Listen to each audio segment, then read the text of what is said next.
कहते हैं अगर कोई आपको ख़त्म करना चाहे तो वो सामने से नहीं छुप कर वार करता है।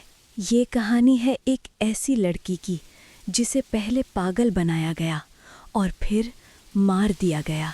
एक संयुक्त परिवार, एक बड़ा पुराना घर, और उस घर में रहती थी नंदिनी, खूबसूरत, शांत और सबकी चहेती। लेकिन उसकी यही खूबसूरती उसकी चाची सविता की आंखों में चुभती थी। हर रिश्ता जो पूजा के लिए आता वो नंदिनी को देखकर उसी के लिए रिश्ता मांग लेता, और नंदिनी अभी शादी नहीं करना चाहती थी। धीरे धीरे सविता का गुस्सा नफरत में बदल गया। एक रात सविता चुपके से तांत्रिक के पास गई। मुझे उसे हटाना है, तांत्रिक मुस्कुराया। पहले उसकी आत्मा तोड़नी पड़ेगी, फिर शरीर खुद खत्म हो जाएगा। सविता ने नंदिनी के बाल और फोटो लेकर आधी रात को काला जादू शुरू किया। उस रात नंदिनी की जिंदगी बदल गई। अगले दिन नंदिनी अजीब व्यवहार करने लगी। वो अकेले में खुद से बात करती, कभी अचानक हंसती, कभी रोने लगती। घर वालों को लगा शायद तनाव है। कुछ दिनों बाद नंदिनी रात में उठकर घर में घूमने लगी। एक रात उसकी माँ ने देखा नंदिनी दीवार को घूर रही थी। वो आ गया है, लेकिन वहाँ कोई नहीं था।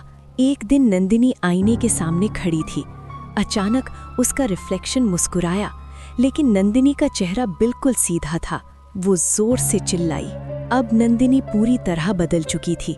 उसकी आंखें काली हो जाती, आवाज बदल जाती, तुम सब मरोगे। घर में डर का माहौल फैल गया।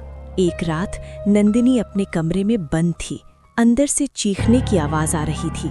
जब दरवाजा तोड़ा गया, नंदिनी जमीन पर पड़ी थी और उसकी गर्दन अजीब तरीके से मुड़ी हुई थी। लेकिन कहानी यहीं खत्म नहीं हुई। अब घर में 2 आत्माएं थीं, और इस बार निशाना था पूजा। एक रात पूजा ने देखा नंदिनी उसके सामने खड़ी है। अब तेरी बारी है। अगली सुबह पूजा भी मरी हुई मिली। सविता सब समझ चुकी थी, लेकिन अब बहुत देर हो चुकी थी। वो पागल हो गई। मैंने नहीं मारा, मुझे माफ कर दो। लेकिन काला जादू कभी किसी का सगा नहीं होता। अगर आपके घर में कोई अचानक बदलने लगे तो उसे नज़रअंदाज मत करना, क्योंकि हो सकता है वो अब इंसान ही ना हो।